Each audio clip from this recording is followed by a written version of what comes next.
नमस्कार, स्वागत है आप सभी का न्यूज स्टेट मध्य प्रदेश छत्तीसगढ़ में। मैं हूं आपके साथ आंचल कादियान। चलिए सीधा आपको भोपाल लिए चलते हैं, जहां पर सीएम डॉक्टर मोहन यादव की मौजूदगी है। वीआईपी को मिलेंगे वैदिक घड़ी, और देखिए मंच पर मौजूदगी क्या कुछ कह रहे हैं, सुनवाते हैं। हिसाब बहुत बारीकी से लगाया है, एक एक चीज का हिसाब है कि सूर्योदय से सूर्योदय तक गणना होना चाहिए।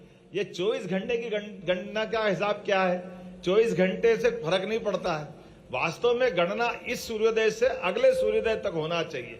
ये मध्य रात्रि में 12 बजे बाद दिन बदल जाएगा, इसका कोई हिसाब नहीं। इसलिए अपनी प्राचीन गणना में 30 मुहूर्त है। ये आज सूर्योदय से लगा करके कल सूर्योदय तक 30 मुहूर्त है, और 30 मुहूर्त के लिए भी अब ये 24 तो घंटे हैं, लेकिन 60 सेकेंड है। अब 60 सेकेंड को हमने ही निकाल लिया कि 60 सेकेंड का 1 मिनट हो जाएगा, या 60 मिनट का 1 घंटा हो जाएगा। असली में ये हमारी प्राचीन गणना के हिसाब से एक काष्ठा, अर्थात हमारे पास 30-30 का आंकड़ा है। हमारे पास 30 मुहूर्त है ये अपने 30 घंटे में, और इसीलिए ये जो 24 घंटे की गणना भी है। अब ये अलग बात है कि हमारे यहाँ अपने धर्म में भी, सनातन संस्कृति में भी, और हमारे देश में भी अपने अपने ढंग से विषय के सामने ला करके विचार के लिए सबको देना, और दे करके उस पर विचार विमर्श करना। कोई बंधन नहीं है कि आप इस पे अगर ये बोलोगे तो आपको सजा हो जाएगी, आपको फांसी हो जाएगी, आपको मृत्युदंड मिल जाएगा। लेकिन इसी काल गणना के आधार पर इतिहास गवाह है।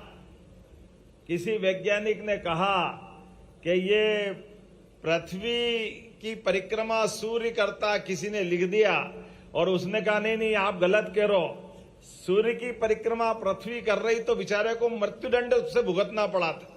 ये हमारी गणना का, हमारे द्वारा विचार व्यक्त का तरीका नहीं, लेकिन अतीत का इतिहास है। इसी बात के लिए कि जो एक बार कह दिया उसको बदलोगे नहीं। अरे भाई, क्यों नहीं बदलना चाहिए? काल के साथ कई सारी चीजें सही रूप में सामने आती है तो आना भी चाहिए। लेकिन आज उन सारी बातों को करने के लिए जब हमने अपने काल गणना के आधार पर, और कितनी वैज्ञानिक तरीके से बात निकाली जाती है, खगोल की जानकारी के लिए अगर सूर्य की गति देखना है तो सूर्य की तरफ आंख उठा के तो नहीं देख सकते थे, तो सूर्य की गति को सूर्य के आधार पर बनने वाली छाया से देखा जा सकता है। तो छाया के आधार पर सूर्य की गति अपने आप पकड़ में आ जाती। इसलिए सूर्य की गति के आधार पर शंकु यंत्र के माध्यम से सूर्य की छाया दिन और रात बराबर कब रहेगा वो अपने आप मालूम पड़ जाता है। सबसे बड़ा दिन, सबसे बड़ी रात मालूम पड़ जाएगी अपने आप। अगर हमने कहा कि ये भारत में है, और भारत में भी सेंटर पॉइंट अपना उज्जैन है, और उज्जैन का सेंटर पॉइंट भी ये भी दोलायमान है, और दोलायमान होते होते आज वो उज्जैन से भी 32 किलोमीटर दूर डोंगला में गया है। तो डोंगला में जाने के लिए उसकी जाने आने की स्पीड क्या है, वो स्पीड का भी हिसाब ध्यान में आना चाहिए। वो स्पीड है एक दोलायमान करने में 35 किलोमीटर उज्जैन से इधर और 35 किलोमीटर उधर, तो लगभग 5000 साल, मतलब 27,500 साल लगेंगे आने जाने में। अब 27,500 साल बाद मिल लेंगे, अपन तो पूछ लेंगे सही कह रहा था कि गलत कह रहा था। लेकिन ये गति है, और ये गति कैसे सिद्ध होती है आज भी हमारे सामने भगवान कृष्ण का 5000 साल का इतिहास सब बताते हैं। तो भगवान कृष्ण ने नारायणा डोंगला का बिल्कुल समीपवर्ती गांव है, उस गांव में जाकर के सुदामा और भगवान कृष्ण ने उज्जैन में जब शिक्षा ग्रहण करने आए थे तो एक रात वहां गुजारी थी। ऐसा माना जाता है कि वो भी उसी समय गणना के शुद्ध केंद्र को ढूंढने गए थे, क्योंकि भगवान कृष्ण और बलराम बिल्कुल चोली दाम, मतलब एक तरह से जहां भगवान कृष्ण गए कभी ऐसा कोई प्रमाण नहीं आता कि बलराम वहां नहीं है। ये एकमात्र जगह है जहां बलराम उनके साथ नहीं दिख रहे हैं। सारी कथा कहानियां ढूंढ ले तो भगवान बलराम के बजाय सुदामा मिलते हैं, अर्थात उसमें रुचि भगवान बलराम की होगी कि नहीं होगी मालूम नहीं, लेकिन कृष्ण भगवान की रुचि थी, इसलिए सुदामा के साथ रात गए। तो वो समय गणना का केंद्र ढूंढने गए, क्योंकि सुदामा जी और बलराम जी और भगवान कृष्ण उज्जैन तो रहते ही थे। ऐसे कई रहस्य है आने वाले समय में काल गणना के माध्यम से। लेकिन आज हमारे लिए पंचांग का क्या महत्व है, वैदिक गणित का क्या महत्व है, अब तो दुनिया जान रही इस बात के लिए। इसलिए अगर हमारा आज से 10,000 साल पहले भी अगर चंद्र ग्रहण कब हुआ, सूर्य ग्रहण कब हुआ, ये जानकारी चाहिए तो कंप्यूटर भी फेल हो जाएगा। वो पंचांग से ज्योतिषी हमारे फटाक से निकाल देंगे कि कब हुआ था, क्या हुआ था, किस दिन की स्थिति में क्या हुआ। और ये जो मुहूर्त की बात भी आती है, अब मुहूर्त का मतलब शुभ मुहूर्त और अशुभ मुहूर्त नहीं है। कई बार शुभ मुहूर्त अशुभ मुहूर्त में भी महत्व है, बड़े काम के हैं। अब जैसे हमारे लिए एकादशी है तो एकादशी के दिन मुहूर्त में उपवास करना चाहिए, उसमें गलत थोड़ी है। और किसी मुहूर्त में दान करना चाहिए, किसी मुहूर्त में मित्रता करना चाहिए, तो झगड़ा नहीं करना चाहिए। तो गलत क्या है? आखिर उसमें जो अच्छी चीज छिपी है, एक बार जानकारी देने के लिए तो है ही। सबको मालूम है कि सावन के महीने में घर से बाहर जाओगे तो छतरी ले जाओ, अब उसमें क्या गलत है? भाई सावन का महीना आंध्रा का नक्षत्र भादवा में आ रहा है, तो आंध्रा में अगर आप जाओगे तो अपने साथ अपनी बरसात से बचने के साधन भी ले ही जाना। तो इसमें आप कहीं भी होगे, उसमें गलत क्या है? तो हमारे नक्षत्र, हमारे ग्रह, हमारी सभी प्रकार की तिथियां, इनके आधार पर, और इसीलिए अब पूर्णिमा होगी तो पितृ कार्य, और अगर हम अपने निर्धारित काम से अवकाश ले लें, अब तो हमने अपनी विधानसभा में भी लेबर एक्ट में संशोधन कर दिए। गया जमाना के भैया 8 घंटे के अलावा नहीं करोगे, अब तो आपके काम के आधार पर, क्योंकि अपने इन त्योहारों के आधार पर काम प्रभावित नहीं होना चाहिए। तो हमारे यहाँ तो तुम 8 दिन की संडे सैटरडे की कौन सी बात कर रहे हो? हमारे यहाँ तो महीने भर काम करो, अमावस के दिन की छुट्टी करो। आज भी गांव गांव में सभी क्षेत्र में अमावस के दिन काम की छुट्टी है, बाकी तो काम करने के लिए जीवन पड़ा है। अरे जन्म से लेकर मृत्यु तक ये समय भी अगर नियत है तो काम करने की ललक भी हमारे जीवन के साथ जुड़ती है, उसमें कोई अवकाश थोड़ी आता है। लेकिन अवकाश को समायोजित करते हुए शरीर को विश्राम देना है, इस तालमेल के साथ चलना।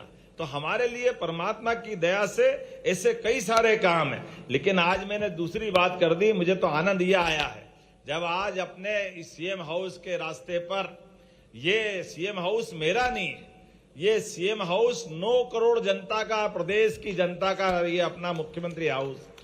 आप सबके अधिकार के माध्यम से हमारी पार्टी पे भरोसा करने के कारण से, हमारी सरकार के मुखिया के नाते से अगर हम यहाँ आए तो स्वाभाविक रूप से हमारे अतीत के गौरवशाली पृष्ठों को भी अपने राज्य की राजधानी तक आना चाहिए। और इसीलिए ये सौभाग्य की बात है कि हमारे कालगणना का केंद्र हो सकता उज्जैन होगा, लेकिन कालगणना की केंद्र की जानकारी तो राजधानी में भी होना चाहिए, दिल्ली में भी होना चाहिए और दुनिया में भी होना चाहिए। इसलिए ये जो आपने कहा विश्वास जी के भैया मंत्रियों को दिला देना, अरे मंत्री अपने सारे मोबाइल में अपना डाउन कर ले, सबके पास पहुंच जाएगी। जोरदार अभिनंदन करें दुनिया भर के अंदर, हर जगह ये इस ऐप के माध्यम से आप हर एक कोई, आपको घड़ी लगाओ अच्छी बात है, लेकिन आपके मोबाइल के अंदर ये घड़ी आ जाएगी। आपके आधार पर आप अपने घर में, अपने समय में, और उस सारी चीजों की जानकारी आप तक पहुंचेगी। और आज के सुंदर आयोजन में उच्च शिक्षा विभाग, संस्कृति विभाग दोनों ने मिलकर के जो अच्छा काम किया है कि आज मुख्यमंत्री निवास के बाहर वैदिक घड़ी लगाई है। मुझे इस बात की प्रसन्नता भी है कि अब आजादी के अमृत काल की तरफ हम चल रहे हैं, तो अमृत काल में वो सारे प्रतिमान बनना ही चाहिए जिसके कारण से भारतीय संस्कृति सदैव गौरवान्वित होती रहे। हम सब जान रहे हैं कि पूरे दुनिया का समय बदल रहा है। अपने आसपास देखो, एक एक घटनाक्रम को देखो। बदलते दौर में हम ये भी देख रहे हैं, था समय पश्चिम का जब तक था, लेकिन पूरब का समय आया है, हमने कल ही देखा। जोरदार अभिनंदन करें माननीय यशस्वी प्रधानमंत्री मोदी जी का, जो देश के सामने और देश को लेके दुनिया के सामने अपने दृष्टिकोण को लेके आगे बढ़ रहे हैं। जब वो स्वदेशी के भाव को बढ़ा रहे हैं तो एक एक ऐसे मान बिंदुओं पर हमको गर्व होना चाहिए।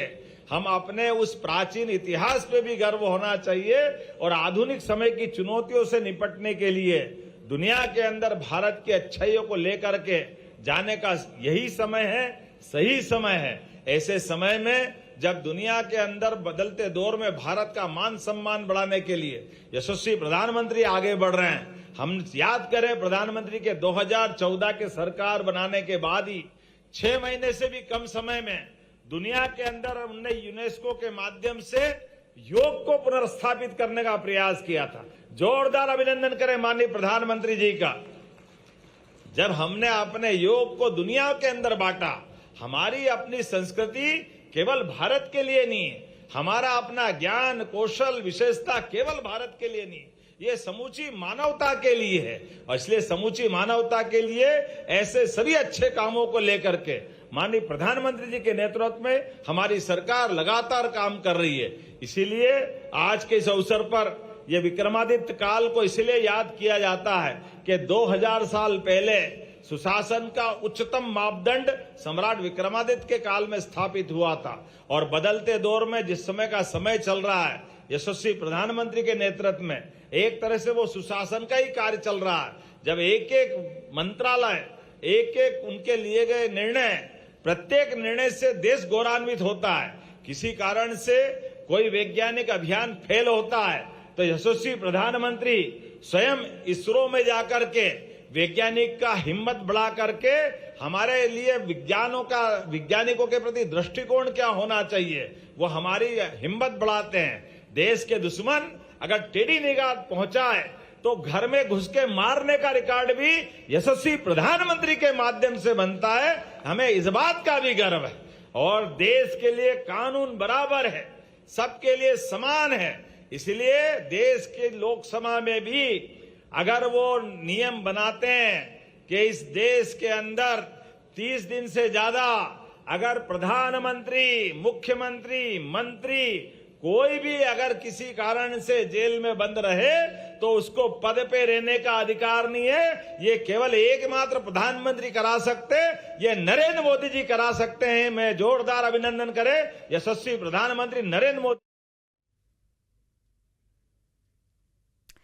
तो मुख्यमंत्री मोहन यादव को आप सुन रहे थे, जिन्होंने आज मध्य प्रदेश की राजधानी भोपाल से एक बड़ी सौगात मध्य प्रदेश वासियों को दी है। वैदिक घड़ी ऐप का लोकार्पण उन्होंने किया है। हर मोबाइल फोन में अब ये ऐप होगी, आप इंस्टॉल कर सकते हैं और उसके बाद आप तमाम चीजों की जानकारी इस ऐप के जरिए हासिल कर सकते हैं। चलिए अब खबरों का सिलसिला आगे बढ़ाते हैं।